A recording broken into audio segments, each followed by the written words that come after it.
The views expressed and opinions given by the individual hosts and their guests do not necessarily reflect those of Z-Talk Radio, its affiliates, or sponsors. Are you sitting comfortably? Then we'll begin.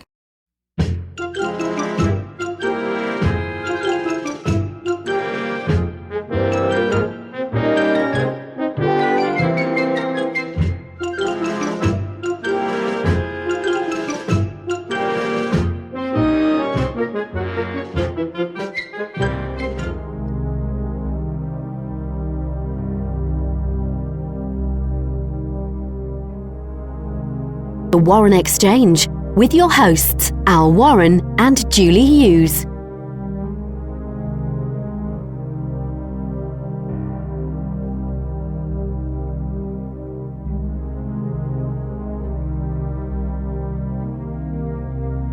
Welcome to the Warren Exchange. I'm Al Warren. Tonight we have Brandon Hodge, a collector, author, and researcher, and entrepreneur residing in Austin, Texas, to talk about the Mysterious Planchette. We'll be back right after these words.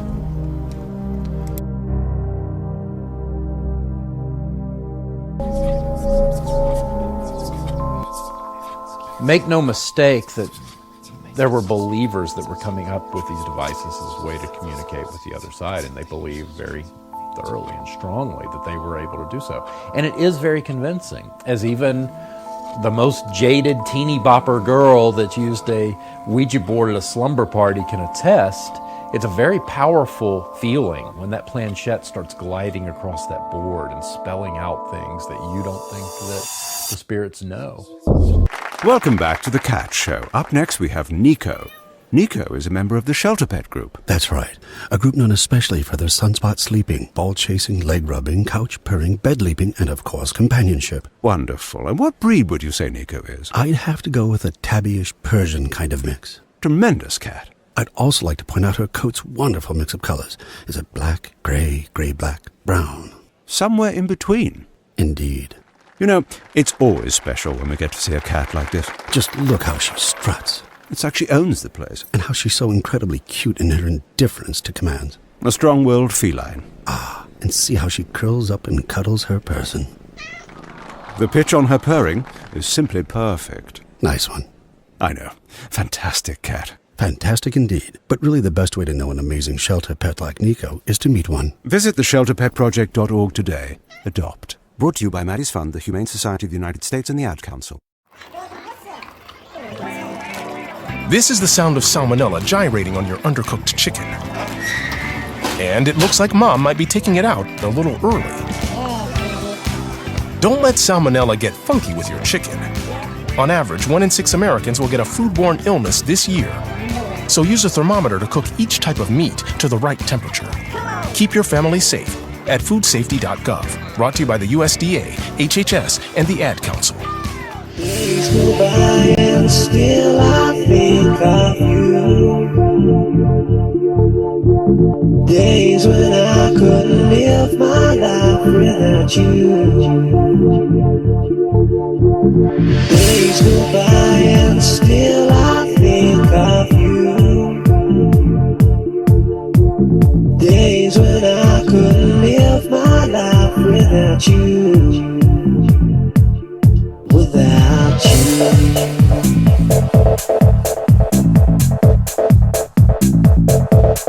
Without you.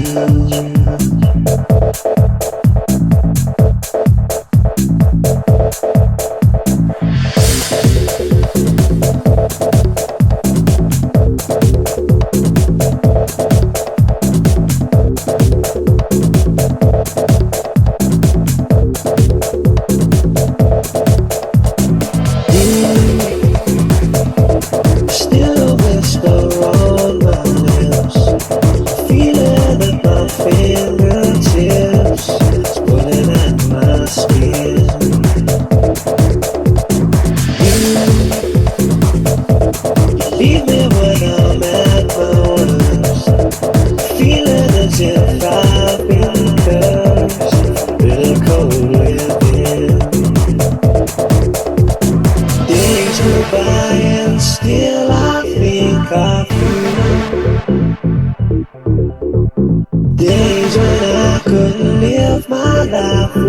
without you, without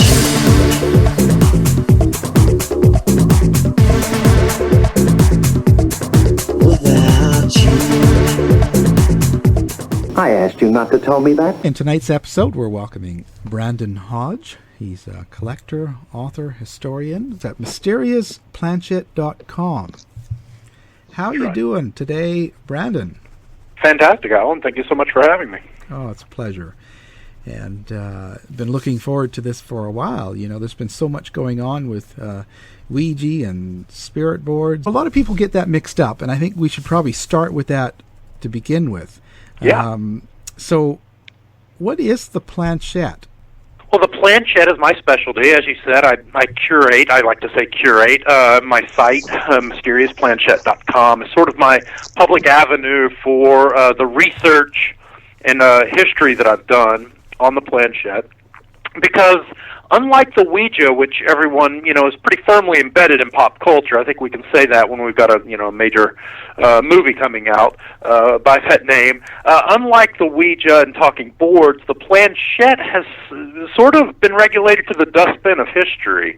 So a few years back, as I got to know some of my compatriots, namely Robert Murch, who is TalkingBoards.com, he's the largely widely regarded as the Ouija expert. I just started, to become more and more aware. I'd always been fascinated by these items, but I became more and more aware that just no one had ever championed them before, and I decided to take up that mantle. The planchette predates the Ouija by about 40 years, and people are familiar with the planchette because it's the pointer on the Ouija board. That name has stayed and evolved as the pointer on the Ouija board. But before that, it was an automatic writing device. It was larger. It was typically heart-shaped, and usually about 8 inches long, 8 inches in diameter or so, but roughly heart-shaped, lots of different heart and shield shapes. And it's wheeled. Instead of having little pegs, it has two small casters on it, wheels on it, and then instead of a third wheel to roll around, the third wheel is a pencil, and that's usually at the point of the heart. And so rather than putting the smaller Ouija or talking board planchette on the board and pointing out the letters of the alphabet and numbers, the writing planchette would be placed on a large sheet of paper on a tabletop, and everyone would likewise put their hands on it, like we're familiar with talking boards, and then start collaboratively creating spirit writing. So rather than pointing out letters and numbers, it would actually write out messages from the spirits. So where did it get its start? Like, how did it come about? Well, it follows pretty closely in the footsteps, or in the advent of the modern spiritualist movement.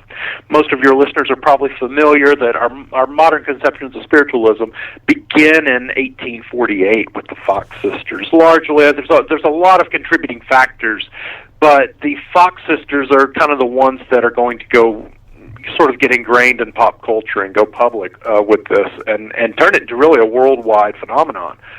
And for those who aren't familiar, so the Fox sisters establish communication with the spirits that start making unusual sounds, knockings and rappings in their Hydesville, New York home.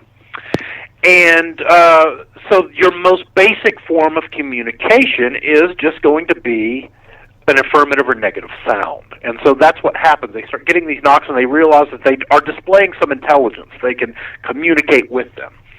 And so your most basic communication is going to be something along the lines in our modern conception of, knock once for yes, twice for no. It was slightly different back then, but it's the same concept. And so based on that foundation, you have, you're calling out questions, were you murdered? Knock once for yes, twice for no. Are you male? Are you a man? No. Oh, are you a female? Yes. So you just these basic affirmations, and that is quickly going to get refined at what we call alphabet calling, where people call the alphabet out in order to spell proper nouns, names, words, sentences, and it's not too long before the talking tables, tipping tables, talking tables, tables tournantes in France, they add a cooperative element to this, where everyone's putting their hands on the table and realizing it will move mysteriously while everyone's touching it.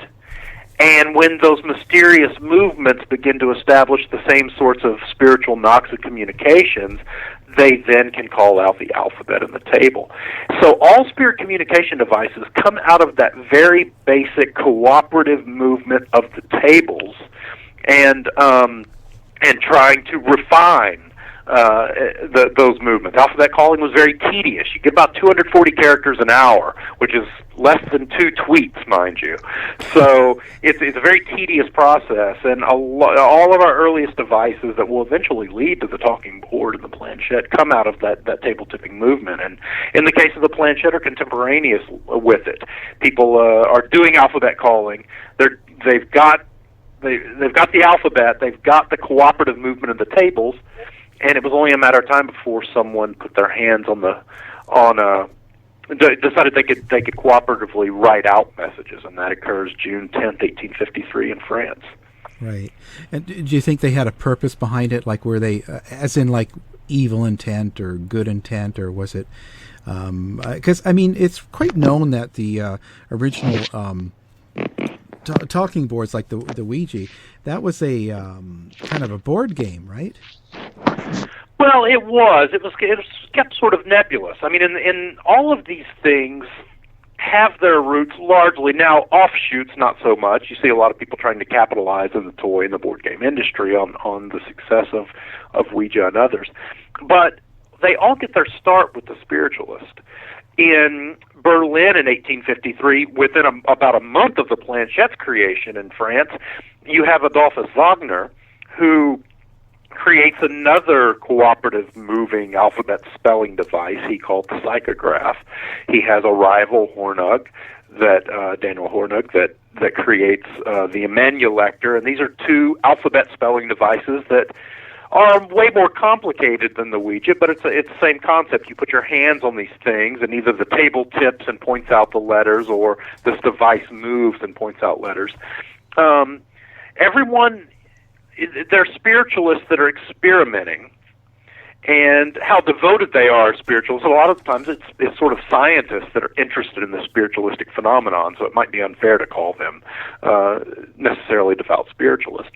But they're trying to see what's behind this. They're creating these more expedient means, and that's really what's behind it.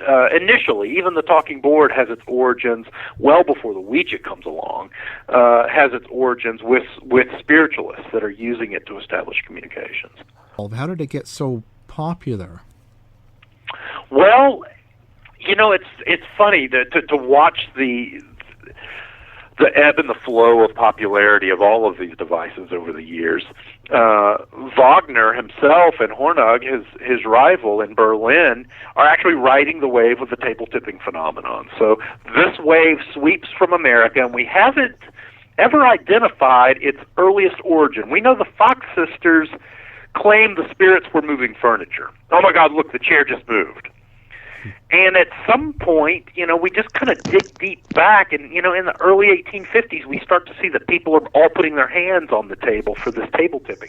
That fad begins to sweep, first it sweeps across America, and a lot of these early devices are actually augmenting the tipping table. So in other words, for example, in America, the Isaac P. spiritual telegraph dial is a box, sort of like a little clock, but instead of numbers, it has letters around the perimeter. And you put this on your table, and as your table tips back and forth, it's counterweighted, and you're pointing to the alphabet.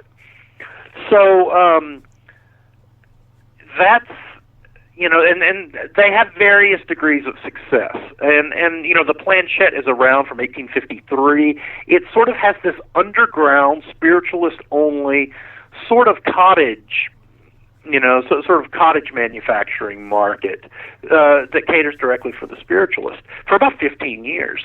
What you need to really drive sales, we have found, is death. And not just death, but wholesale death. You need large amounts of people that are willing to try to break through the veil and get to the other side. Yeah. And planchettes are going to be the first to experience that widespread calamity, if you will, with the Civil War. Because as it closes in 1865, you'll note that by 1867, news of the planchette and its remarkable abilities to communicate with spirits begins to bleed through into the popular press. And in 1868, it becomes a worldwide phenomenon. It literally becomes the next fad. It becomes the hula hoop, becomes the yo-yo, becomes the Furby of that Christmas season. Everybody's got to have one, and there's just this explosion. It goes from this cottage industry of believers that are manufacturing these devices to shortages amongst scientific instrument makers because they're all building planchettes, or they're all building the parts for planchettes, and every bookstore, well, maybe not every bookstore, but these things just sort of take over bookstores all over the country, predominantly in America and England. So we see this trend repeat itself over the years. After the First World War, there was a huge explosion in planchettes and talking boards. After the Second World War, planchettes have kind of gone away, but the talking board really takes over. So after we see these worldwide conflicts or these great losses of life, people are looking for answers. And we find that for the most part, it maybe doesn't explain Ouija's popularity, which I think we can lean on a little bit more toward the growth of the board game and parlor entertainment industry. But in several cases, the popularity of these devices are driven by war and loss of life. You get into the Ouija board. That came along a little bit later, and what was the point of that? Like, how did that come along? Well, it's funny, my partner and I, Robert Merge, always spar about this because, he's the big Ouija expert. I've got a chip on my shoulder because planchettes never get any respect. I'm like the Rodney Dangerfield of historical device researchers. And they come along, and it's funny because they start. There's a few false starts, if you will. First of all, there's the early 1850s devices. These tabletop devices I've already described that are already pointing to, they're using this cooperative movement, whether you're a believer or a non-believer, it's still a cooperative movement, to point to the alphabet. So we get very, very close. We even have mediums that have alphabet cards. So in other words, they've got a Ouija-like card on the table with the alphabet written out on it, and they're using a pencil to point to the different letters, waiting for a rap or a knock to sound out to tell them which letter to be selected. So you get that close. You literally get a board or a card with the alphabet printed on it and someone moving a pencil over it. But the cooperative movement wasn't there. We do have some instances in the 1860s and the 1870s where people actually do put the planchette on an alphabet board. So this is going to be the earliest forms of talking boards. In 1876, we have a family that puts an alphabet on their table, and they're using this to communicate with a dead loved one using a dowel rod to kind of roll back and forth. So we have a lot of these sort of false starts, and we get very, very close for about 40 years, but it just never all comes together until 1886. We see out of Ohio, these reports start coming through with illustrations, which is very important. These reports start coming through called the New Planchette. And the planchette now, with its wheeled, heart-shaped board, is being merged finally and kind of definitively with the alphabet card, with the talking board. And that's what they began calling these things. And in 1886, by this time, the Associated Press has really caught on. This sort of thing happens again we saw it with the Fox sisters, we see it with the planchette, the rise of cooperative news stories. Things don't stay local anymore. They go viral the same way we see things happen today on Facebook. And so the news gets out. That story is reprinted over and over. And we actually have the W.S. Reed Toy Company makes an early thing they call the Witch Board and send this off to President Grover Cleveland as a gift at his White House wedding that year. But it's Charles Kennard, along with E.C. Reich in Chestertown, Maryland, that decide to, put some of these together for sale. And eventually it's an idea that Charles Kennard is going to take to Baltimore with him and form the Kennard Novelty Company and begin producing the Ouija. How did they come up with the name? I know a lot of people think it's "we" and "ja" for German and French, but that's not the real creation of the name. Yeah, I would encourage you. You simply must have my collaborator Robert Murch on the show because he could give you this story in exhaustive detail. It's original research to him. I'll hit the highlights for you. We have accounts. There are newspaper accounts in the early 1900s where a lot of the initial investors in that company, in the Kennard Novelty Company and the Ouija manufacturing companies, that begin to spar publicly in the newspapers because there was a lot of bad blood by that point. Several of the founders had been booted from the company, and so there's a lot of contentiousness. And we're lucky that they did that. They start kind of airing their dirty laundry publicly. And we're lucky that they did that because through those accounts we found out that the one responsible for naming the Ouija is a medium by the name of Helen Peters, who was an early investor in the company and related to some of these founders. And as the account goes, she asks the board what it should be called, and it's spelled out O-U-I-J-A. And she asked what that meant, and it said good luck. And we've never found any evidence that the word Ouija means good luck in any language, and so that did, over the years, it started to, got conflated with things like oui and ja in German and French, yes, yes, in other words, and lots of other theories. But, we can, from those who actually named it, we have the account of it naming itself. And there's an aspect, it was actually a feminist writer by the name of Ouida, O-U-I-D-A, who had kind of a cult of personality. She had a lot of fans, and part of that account talks about Helen Peters wearing a necklace that had the word Ouija on it. We actually think, because we have evidence that there were actually lockets of Ouida, the writer, and her signature has this sort of sweeping hook under it that could be interpreted as a J. So we think maybe she was wearing a Ouija pendant or a Ouija locket. And because that is certainly mentioned as part of it. Someone says, well, it says Ouija on your necklace. Were you thinking of that? But it's also important to think about how death was perceived back then in society. It was much different than how it is now. It certainly was, yes. Like, because people used to take pictures of their dead relatives and stuff, right, and with them, and right. So it wasn't unusual for this to become a little bit more mainstream back then. It wasn't necessarily thought of as evil. No, it certainly wasn't. I mean, it had its detractors. We have some evidence in the 1850s that the Bishop of Bavaria in Paris kind of railed against spirit communication and the table tipping fad there. So you do have sort of your old standby church authorities that will rail against it from the pulpit a little bit, and that's just normal. They'll rail against vegetarianism if you give them a chance. But it certainly did not have. I mean, in the case of the planchette, while it was initially thought of as a spirit communication device, when it explodes in pop culture popularity, it's not exactly a toy. It's a thing. It's a parlor game, we'll say. I don't like to say toy. It would later be marketed, largely the manufacturer would be taken over by the toy companies.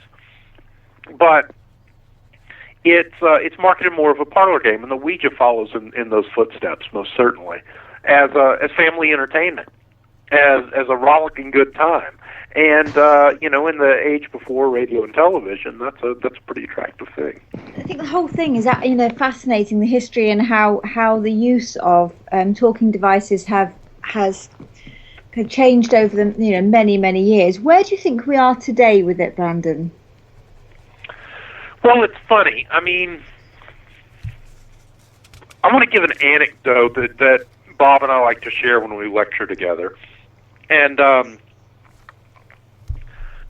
it's a funny story of perception, if you will, and where we are in our modern times. Because obviously, as we all know, and as I'm sure the listeners realize, some of them may themselves hold deep superstitions about the Ouija, that it's something not to be utilized, not to be touched. I often see this with ghost hunters that are very comfortable walking around deserted homes with their K2 meters and other devices, waiting to establish communication, but at the merest mention of a talking board or Ouija, they're ready to hang garlic around their necks and throw up the sign of the cross and ward it off like it's some vampiric soul sucker. And we find, and again, my compatriot Robert Murch, he has done such a phenomenal job tracking that history. And we see a lot of our modern knee-jerk reaction really traces back to those very innocuous scenes in The Exorcist, where we see the soon-to-be possessed young Linda Blair brings out the Ouija board and talks about speaking to Captain Howdy. We really feel that the evidence sort of asserts that our modern conceptions of the Ouija board being a tool of the devil that opens these doors that can't be closed can really be traced back to that movie. That's not to say that there were not people against it before then. But the interesting conundrum I like to bring up, this little anecdote, Robert and I were on the East Coast, and we found this nice little antique town to go through. And we went to one shop, and the guy behind the counter, beautiful antique store, full of lots of old crap, my favorite kind of antique store. And he's telling a story about being on a ghost hunt. And apparently he's a psychical researcher and does these paranormal hunts and such.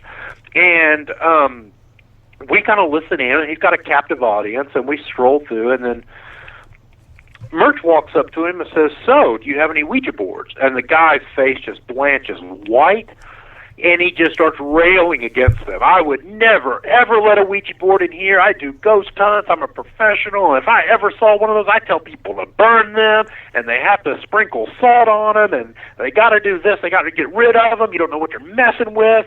And Bob, is like, okay. Bob's got over 500 of these things sitting in his house. So, he's never opened any doors he couldn't close. So Bob thanks him for his time and starts to head for the door very quickly. And I slid up right behind him and said, "Okay, so it's Ouija's a non-starter. Do you have any planchettes?" And he says, "Well, what's a planchette?" And I said, "Well, it's a heart-shaped automatic writing device used for spirit communications to draw out messages from the spirits." He goes, "No, I don't have any, but those sound all right." Now tell me what the difference is in a heart-shaped board that writes out the messages and the same thing on top of a wooden or cardboard or plastic Ouija that has the alphabet printed on it, made by a toy company. I mean, it's just a funny paradox. I think, to me, that metaphor really, or that analogy, as it were, really demonstrates the very real public fear that has embedded and ingrained itself in our modern consciousness. When, it's just, if you're a believer, it's just a tool like any other tool. And there's nothing inherently evil about a cardboard or wooden board with the alphabet printed on it. So what are your beliefs, Brandon? Do they work? Are they a form of spirification? They most certainly work. Now, how you want to attribute it that, of course, there's a number of beliefs, and I like to say that I normally leave those questions of morality to higher moral authorities than myself. I feel like that discussion of beliefs a little above my pay grade. I can say that I've had some really, one particularly amazing experience with the talking board. We were at the Nellie House in Gettysburg, and we had about a 4-hour-long session where we got some really remarkable communications. And there were some at the table that believed it was the spirit's communication. There were skeptics at the table that believed it was all due to idiomotor response. Mm-hmm. In either case, and, if it is idiomotor response, if we're skeptical, and I largely tend to be a skeptic, but again, I don't spend too much time thinking about that cosmology. But even if you're skeptical, and even if it is idiomotor response, when you have such clear communications and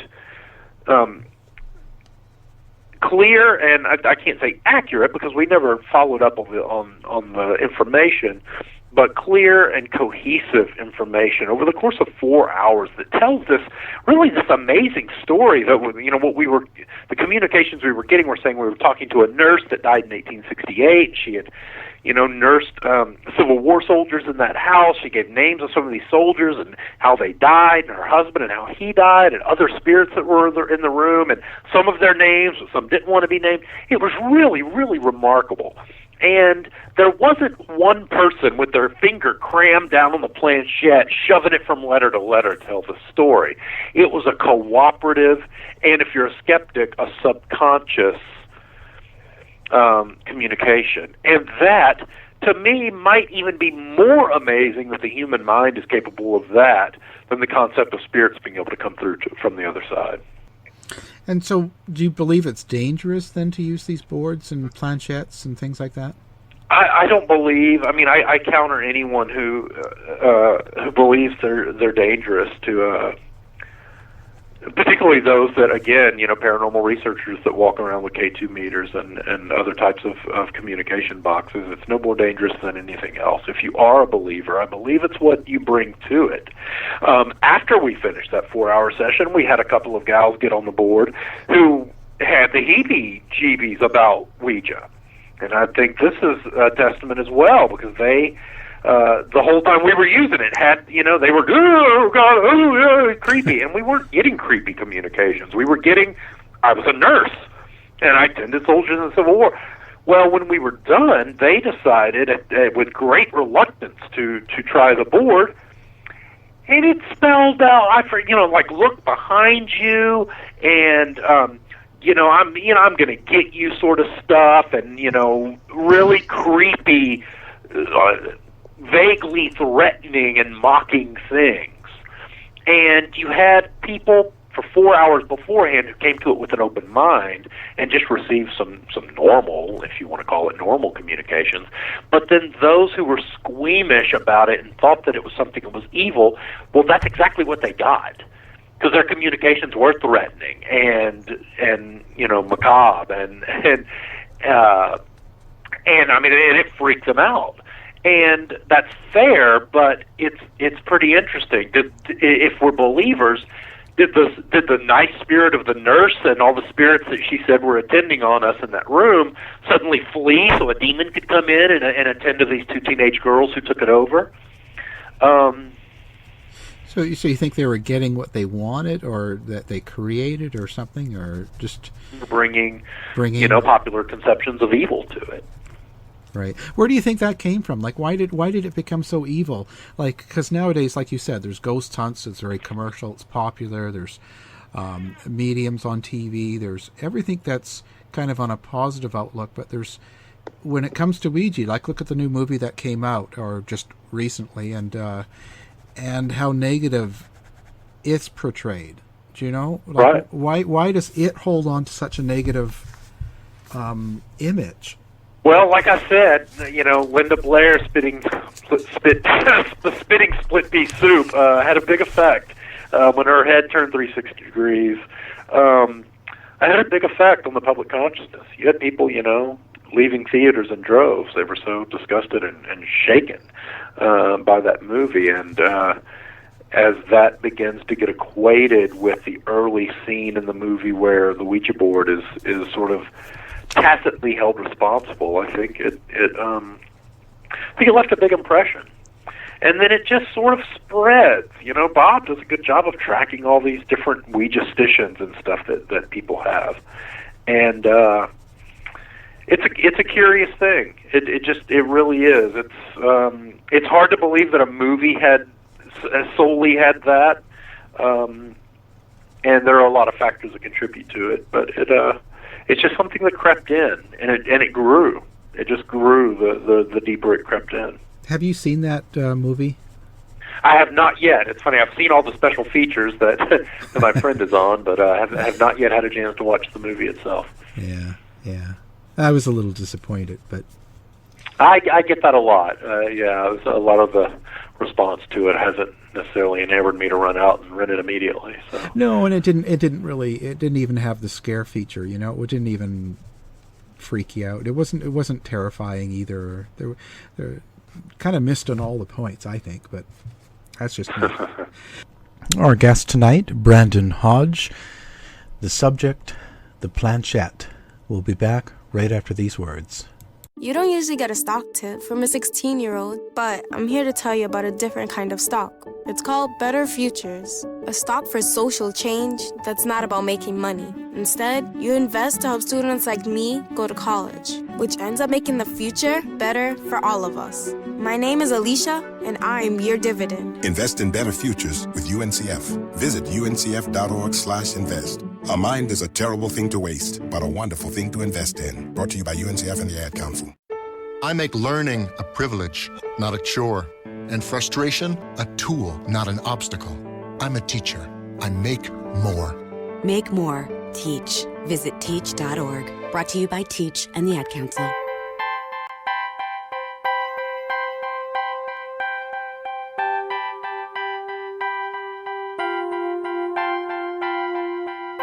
How about getting off of these antibiotics?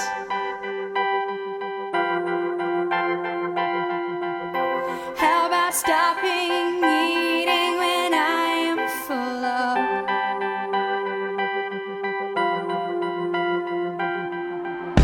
How about them transparent dangling carrots?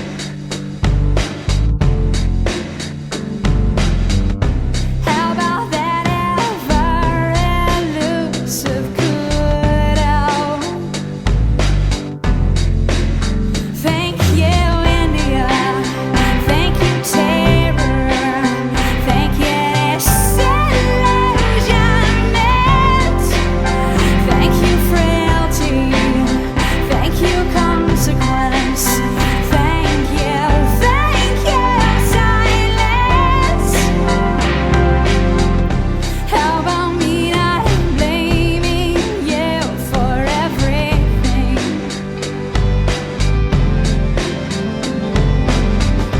How about me enjoying the moment for once? Danger! So, what surprises you most when about people and when they find out about the history of these devices? Well, I think people don't realize they're as old as they are, whether it be the planchette or the talking board, nor its origins. I think largely it's seen as just a sort of board game that's been around for a while. And when I find that when I lecture, when I start to speak about the history of these devices, that people just don't realize that the Ouija board dates to the 1890s, that planchettes, first of all, they're surprised to find out what a planchette is, but that they date, from the 1860s, 1850s, where and how it's all tied in together, how it's tied in with a movement in popular culture, because spiritualism was not only a religious movement. I dare say it was more a pop culture movement than a religious movement, because the qualifications for membership, it wasn't like church denominations. It wasn't like Episcopalian or Methodist or Catholic. If you believed that it was possible that spirits might be communicating from the other side,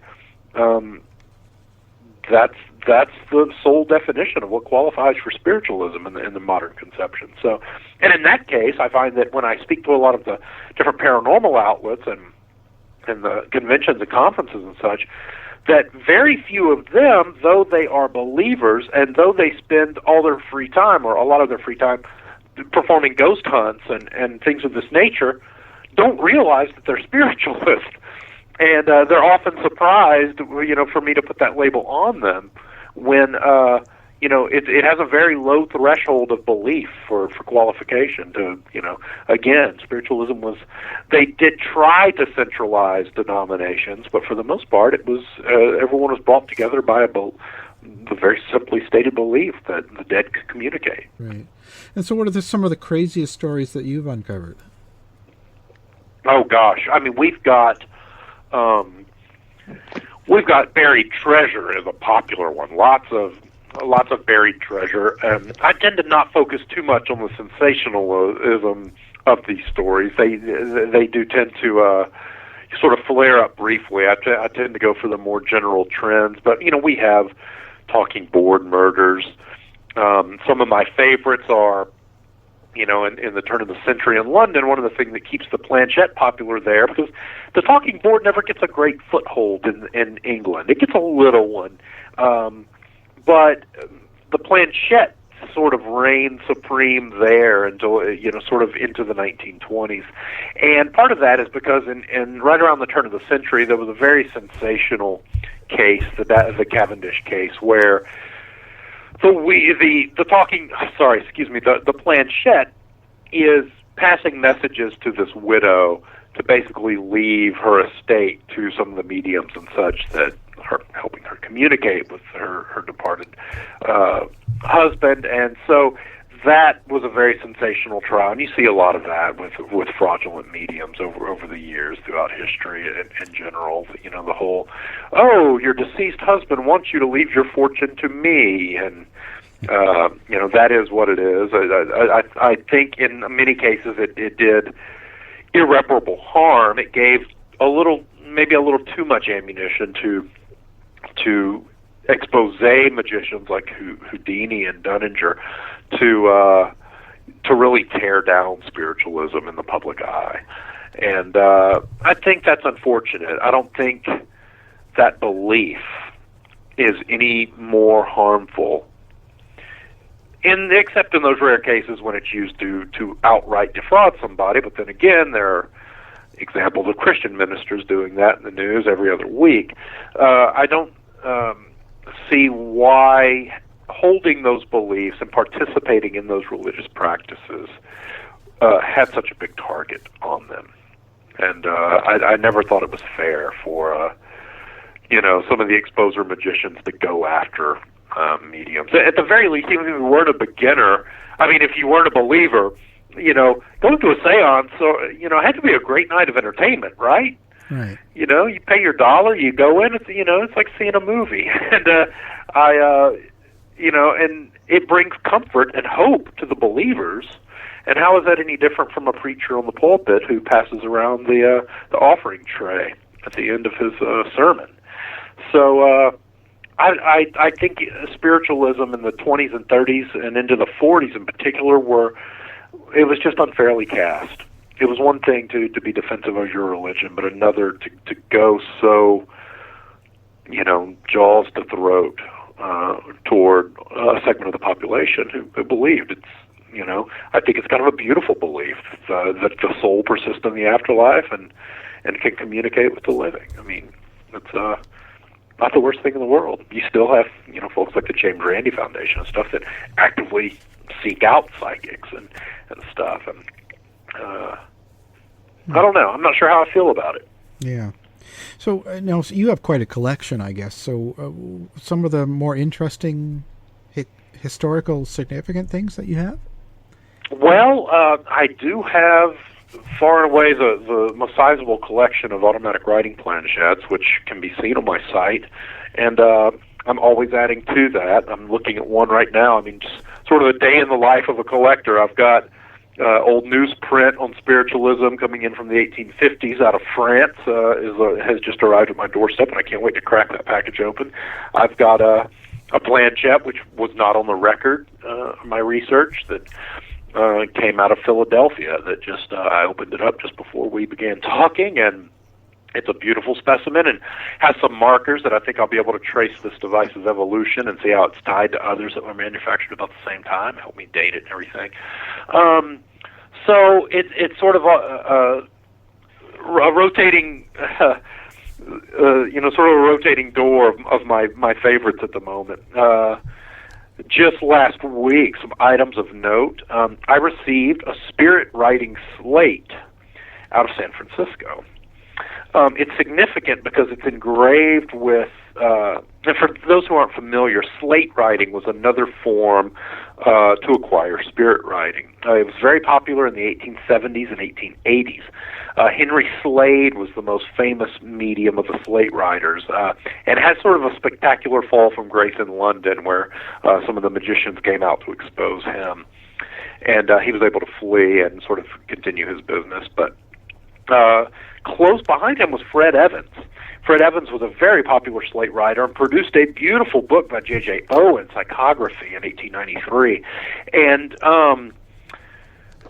he was, he's very popular. And the slate writing mediums, they would do one of two things. They would write on the slates as a form of automatic writing, and otherwise they channel a spirit, they go into a trance, and they scribble out messages from the spirit on these school slates, like you see at antique stores. Or more mysteriously, they would have multiple slates. They would show that they were blank on both sides. They would put a small piece of slate pencil, a small piece of chalk or pencil, in between the slates, and they would bind two together. They'd mark them, too. Look, here's a big X. You can see this is, here, put an X right here, sign your name. They'd mark them. They would close these things together, and they'd set them on the table, and you would start to hear writing. You'd start to hear, from underneath the slate. And after a few minutes, they would take the slates apart, and the slates would just be covered in writing. And they would maintain that this writing was from the spirits. And I recently added a slate that is engraved on its wooden edge from a seance performed for the Society for Progressive Spiritualists, San Francisco, on Easter Sunday, 1927. Writing gathered through the mediumship of Fred P. Evans. And so that's a famous spiritualist. I mean, this is big news to even have an item owned by Fred Evans, but it's covered in spirit writing, which was preserved. The chalk writing was preserved by putting someone at the society put cellophane over it and tacked it to the slate. And so it's been preserved, and then they marked where it was received. And I had documented some of these. I know that there are several in Lilydale on display there at the Lilydale Museum. There are some others, I believe, at Chesterfield. And I had documented some at both the College of Psychic Sciences in London, as well as the Biomaterial Museum in Utrecht, Netherlands, this past summer. And I never thought I would add one to my collection, but I did acquire one last week, and lo and behold, it's a Fred P. Evans slate, so that's a big deal. Another, probably the cornerstone of the Mysterious Planchette collection is the earliest known spirit communication device that we have on record. And it dates from 1855, and it's one of Dr. Robert Hare's spiritoscopes. And what's interesting about this, it's a tabletop device. It's a cast iron plate, dial plate, with the alphabet in a ring around this cast iron dial, along with the letters and a few phrases. And it's on a board. It's mounted perpendicular to a wooden board that's on rollers. And as you roll it back and forth across the table, the dial turns and points to different letters. Now, it was invented not as a spirit communication device so much as it was invented to debunk spiritualists. Dr. Robert Hare was the equivalent of the 1840s, 1850s. He was Neil deGrasse Tyson, if you will. He was a big pop culture. He was sort of one of America. He was a chemist, and back then chemistry was the top science. Now it's physics. And in that day, he was the pop culture scientific authority. He was a very, very big name in America. And he retires, and he decides he's going to set out and debunk spiritualism scientifically once and for all. And he sits with famous medium Maria Hayden, who actually brought spiritualism to the UK in the early 1850s. He sits with a number of mediums, and he creates these test devices that he called spiritoscopes. Some of them were tables. They were these large tables, again, for table tipping, that would roll back and forth, and there'd be a dial attached to it. Those weren't very portable. We know there were at least 2 table devices that he has illustrated in his book, but he made some smaller test devices that were a little more portable, and these were his spiritoscopes, and we knew about them through the illustrations in his 1855 book, Spiritualism Scientifically Demonstrated. And one showed up about a decade ago, and it was purchased very cheaply, I believe, for a nickel or a quarter at an estate sale well over a decade ago, and pictures were sent around and made their way through the collecting community, and a couple of years ago, when I was actually in Gettysburg, I was able to acquire that device. And it's an incredible, not only a significant piece of spiritualism history, but pop culture history. And it's significant because Dr. Robert Hare became a believer. In the course of setting out to defraud spiritualism, the results he got from these devices changed his mind. And his book, Spiritualism Scientifically Demonstrated, ended up not being a debunking. It ended up being supportive of spiritualism. And I think that device, to know the different mediums that had their hands on it and what it meant to pop culture at that time, to change the mind of such it'd be the equivalent of Neil deGrasse Tyson coming public and saying, you know what, I did some equations, I talked to some other scientists, and we proved it. Heaven is real, and you're going to go there, and next on Cosmos, we're going to talk about heaven. And that's kind of the impact that book had. It was that big of a deal. Can I ask a question, Brandon, please, Yeah. about the different planchettes you have? Because I note on your website you've got American ones that are different then from British ones, and I'm just thinking about the kind of the talking tables, Ouija, and language difficulties, and whether or not you've got extensive or some examples of when Ouija has been translated in different languages. I know that absolutely. When we're doing paranormal investigations, everybody, people will try and call out in the language that would have been around at the time, etc. So I'm just wondering, because there's nothing on your site, so I was just interested. Yes, absolutely. We, even now in the modern day, you can buy Spanish and French language Ouijas. Just right off the top of my head, I know those are currently available for purchase. I do have a French talking board.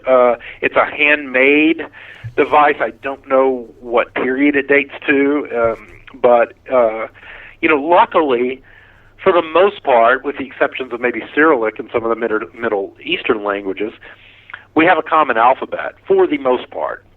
And so that makes it pretty easy. You can spell out messages in a number of different languages with the same board.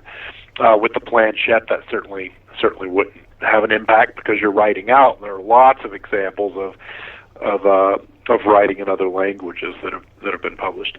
And not only that, there are examples of spirit communications, written spirit communications, received through devices in languages that the medium purported to not know or understand.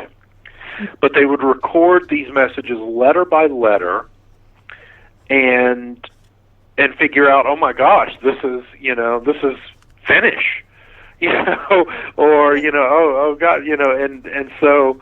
And I think those things obviously put a stronger weighting onto the away from the odometer effect, because obviously if somebody's reported not to know that language, then clearly that's not something that's a subconscious movement. Absolutely. And and I have, you asked about a counter. I mean, don't get me wrong, even though I try to walk the fence, but I really lean probably more skeptic than otherwise. Even then, I've read some just absolutely mind-boggling accounts, and particularly when a lot of people say, well, Robert Hare, he was 72, his eyesight was failing, these mediums pulled one over on him. Well, that might be the case, and it might be the case that William Crookes was having an affair with Florence Cook in his support of the Katie King phenomenon. But that wasn't universal. You've got scientists that, that held the ankles of the Fox sisters and couldn't explain where the noises were coming from. You have remarkable communications that, it's not like they had their smartphones under the table and were Googling stuff. I mean, I know all the tricks that were out there, because if somebody wants to be fraudulent, they can certainly do that. But even then, there are some amazing accounts of that no tricks can account for, and so there is certainly some remarkable historical evidence, particularly with the Society for Psychical Research. I mean, a lot. I mean, most of what they do is performed under test conditions, and even then, you read some stuff that's just wow. Like there's got to be something to that, and again, I don't spend too much time trying to judge it one way or the other, but I certainly have read some remarkable stuff, and the foreign language stuff is one of those. And sure, the argument could be made, well, that medium knew that language, their grandmother spoke French or whatever, but man, there's an awful lot of them, and we have some modern phenomenon. Hell, right now in the news, we've got a 4-year-old boy that claims he was a middle-aged black woman who died in a fire, and I mean, and here's this 4-year-old kid going, no, my name is,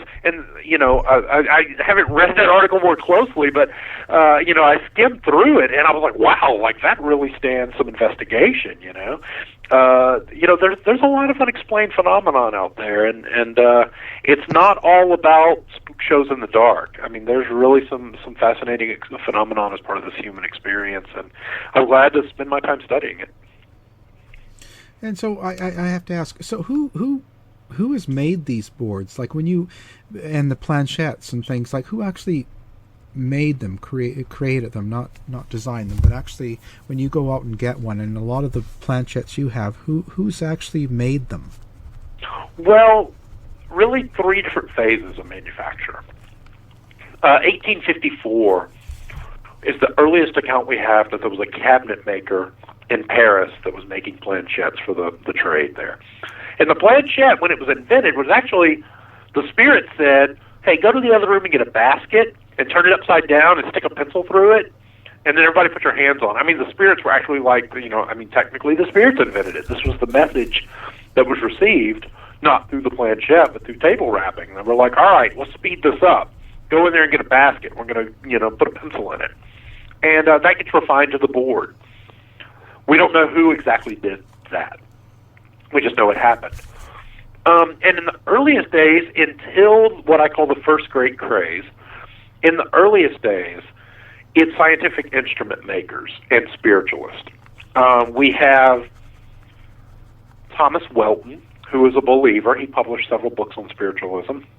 His wife was a crystal gazer. He had no seership capability himself, but he was an artificial limb manufacturer. And so he put his skills to woodwork, and he made planchettes and published those. Elliott Brothers is a famous and highly collectible manufacturer of scientific instrument makers, or instruments such as pantographs and other devices, astrolabes and such. And they manufactured them. And that's interesting because the pantograph, and for those who aren't familiar, the pantograph is that little crisscrossed arrangement. It's basically an old duplication machine. It's a crisscross arrangement of slats with a pencil on one end, and you would trace things out, and it would enlarge things on another piece of paper. So this thing, we call it a crane spill, and it's got these little wheeled slats that enable you to make copies of things. It's very old technology, and the pantograph wheels become planchette wheels. And my favorite historical account of planchettes was written by a scientist who's complaining that all of the that he needs a piece of scientific apparatus constructed, but he can't find anyone to make it for him because they're all too busy making pantograph wheels. And they're all too busy making pantograph wheels because of the explosion in planchette's popularity. They can't keep up with demand, and they're the people that manufacture the wheels for them. And it's funny because he goes from from Scientific Instrument Maker. He tells he's like, I went to so and so on 4th Street and they were too busy, and I went here. And finally he's like, what's going on? It's just a really fascinating account. So for the earliest scientific instrument makers, when the popularity explodes, booksellers, stationers become the manufacturers. Kirby and Company becomes the largest manufacturer. Guys like Bangs Williams moves to New York and puts his stationary business to the side while he manufactures his insulated planchettes. So in the first great explosion, almost exclusively, the Philadelphia model that I just got in from 1868 is publisher J.W. Pitcher out of Philadelphia. And so largely they are booksellers and stationers. After the first craze, and when we get closer to Ouija coming around, they're still made as a cottage industry by spiritualists, but also toy manufacturers begin to slowly take over.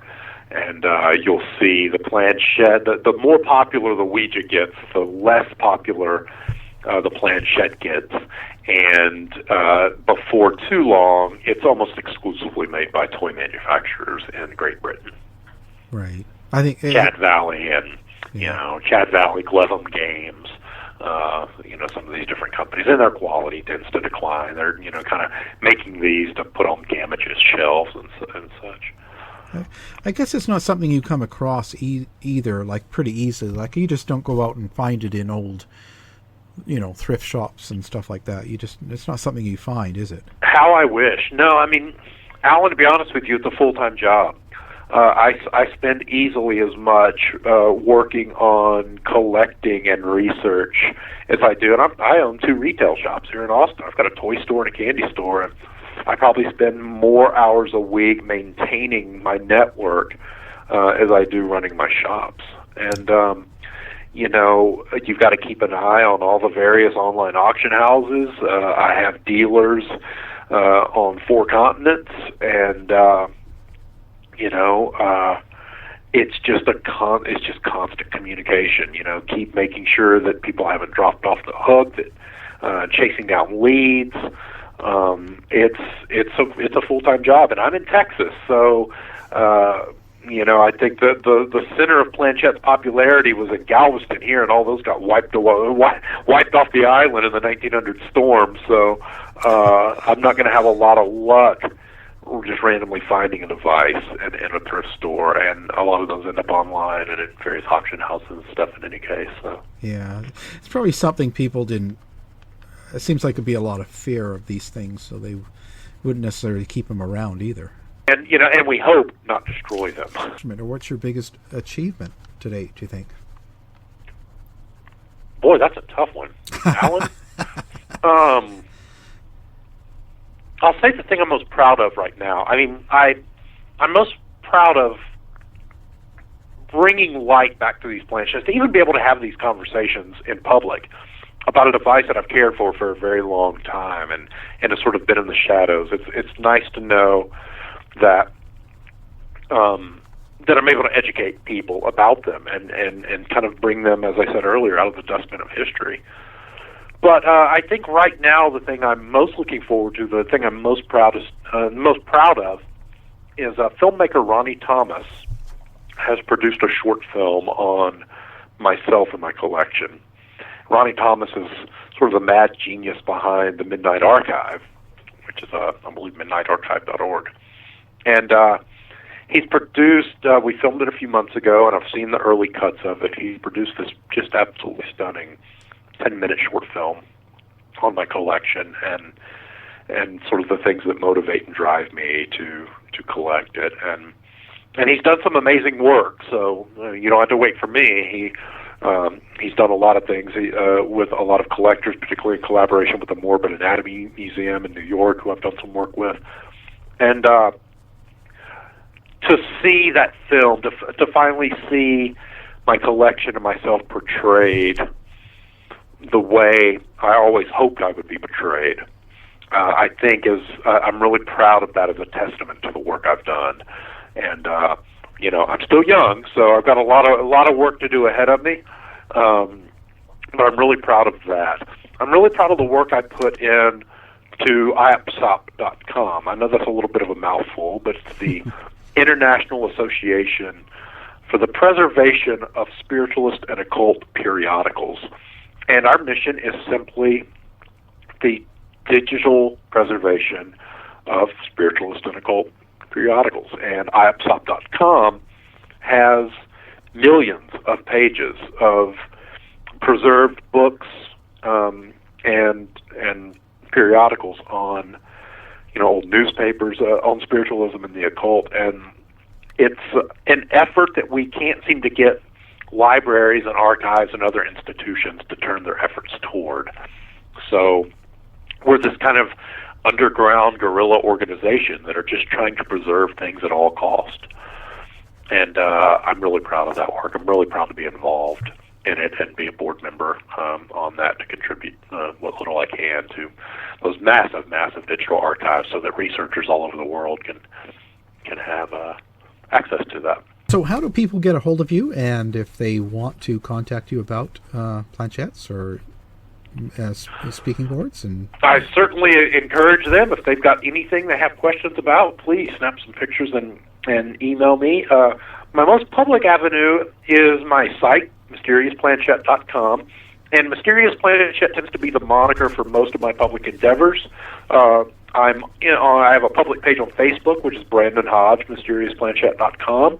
Probably my favorite social media outlet is Instagram, where I'm at Mysterious Planchette. And I pop up on Twitter here now and again as at Planchette Says. But really, my site has a blog, but you can get everything through my main site, MysteriousPlanchette.com, including find links to my Facebook page and links to email. And I encourage any listeners that have any questions about anything that has an alphabet on it that might be a spirit communication device. We are making new discoveries every week. It's amazing. Just when we think we know everything and we're ready to write the definitive book, here comes another email with a new picture of something we've never seen before, and it just never gets old. I love doing the work. Yeah, it's fascinating, isn't it? Okay, well, we'll have all these links put up on our website, and we'll get that all up. And thank you very much for joining us. Thank you so much for having me and letting me talk about my passion.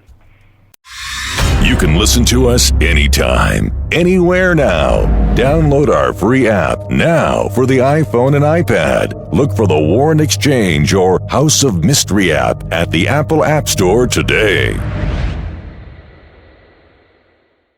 Show's over for now. Was it as good for you as it was for me? Well, good night.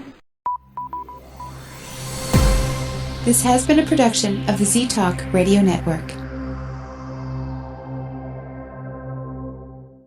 I'll be back.